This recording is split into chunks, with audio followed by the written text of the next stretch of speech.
Hello everyone, আজকে মেহেদি অনুষ্ঠান। So মেহেদি tutorial নিয়ে আমি চলে আসলাম আপনাদের কাছে। তো প্রথমে আমি দুটো বুড়ো আর্ট করে নিচ্ছিলাম। আর সবথেকে বড় কথা হচ্ছে, আমার যে বোনটিকে আমি সাজাচ্ছিলাম সে খুবই কিউট ছিল। আর তার হাসি, তার নাক, চোখ আসলে মাশাআল্লাহ অনেক সুন্দর। এরপর আমি ফিটমির একটি কনসিলার ইউজ করি, যেটা ওর ফেস থেকে একটু লাইট। আমরা সবসময় এটা চেষ্টা করব আমাদের ফেস থেকে একটু লাইট কনসিলার ইউজ করতে, তাহলে আমাদের আই শ্যাডো যেটা থাকবে সেটা একটু হাইলাইট বেশি হবে বা দেখতেও সুন্দর লাগবে। তো এরপর আমি সুন্দর করে আইব্রোটা আর্ট করে নিচ্ছি। যেহেতু আজকে মেহেদি অনুষ্ঠান, তো আমি আই লুকটা এমনভাবে ক্রিয়েট করব যেটা ওর চোখে ভালো লাগে। আমি একটু রেইনবো কোয়ালিটির করতে চাইছিলাম। তো প্রথমে আমি দুই চোখে হলুদ কালারটা ইউজ করি। সম্পূর্ণ আইতে হলুদ কালারটা ইউজ করার পর এরপর আমি কমলা কালারটা ইউজ করি। প্রথমে আমি হালকা কমলাটা ইউজ করি, দেন হচ্ছে একটু ডিপ টাইপের কালারটা ইউজ করি। কালার মিক্স করার পর সামনে থেকে আমি হালকা একটু জায়গা ফাঁক রেখে ওখান থেকে একটু কনসিলার ইউজ করি। জানো, মেহেদি অনুষ্ঠান সবুজ না থাকলে বিষয়টা একটু অন্যরকম লাগে। আর ব্রাইড বলতেছিল যে একটু সবুজ কালার যেন থাকে, তো আমি চিন্তা করলাম হলুদ কমলা সবুজ কালারটা মিক্স ভালোই হবে। তো এরপর আমি একটু কনসিলার ইউজ করে সবুজ কালারটা দিই। এরপর একটু গ্লিটার ইউজ করি। এরপর গ্লিটারের উপর একটু হালকা পিঙ্ক কালার অ্যাড করে দেই। এরপর আইলাইনার দিই।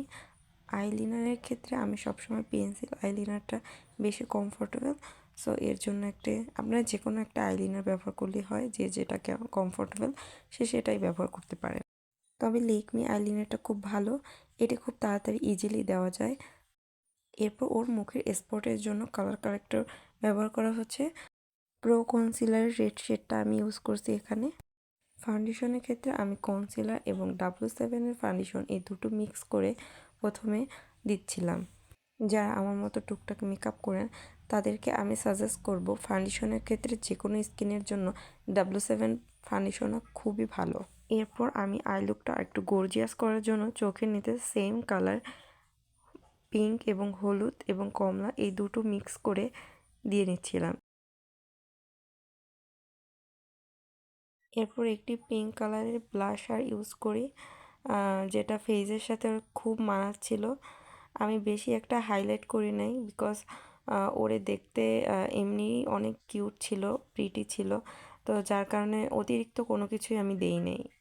এরপর লুজ পাউডার নিয়ে আইয়ের নিচে এবং থুতনির পাশে দিচ্ছিলাম এবং নাক সোজাসুজিও দিচ্ছিলাম, কারণ ওখানে একটু কন্ট্রোল করব। আসলে ওর নাকটা এমনিও চিকন, তারপর ওর এটা নাকি অনেক খুব পছন্দ, যার কারণে আমি একটু চেষ্টা করে দিয়ে দিচ্ছিলাম। মাশাআল্লাহ ওরে অনেক সুন্দর লাগতেছিল।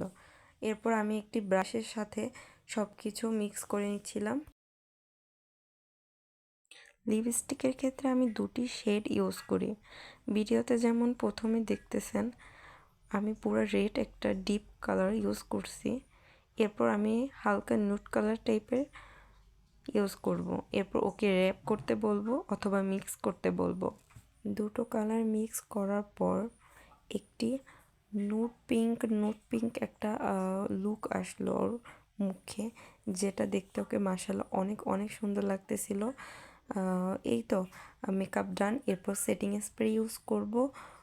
তো আশা করি আপনাদের ভিডিওটা ভালো লাগছে। ভালো লাগলে like, comment and subscribe. Allah Hafiz.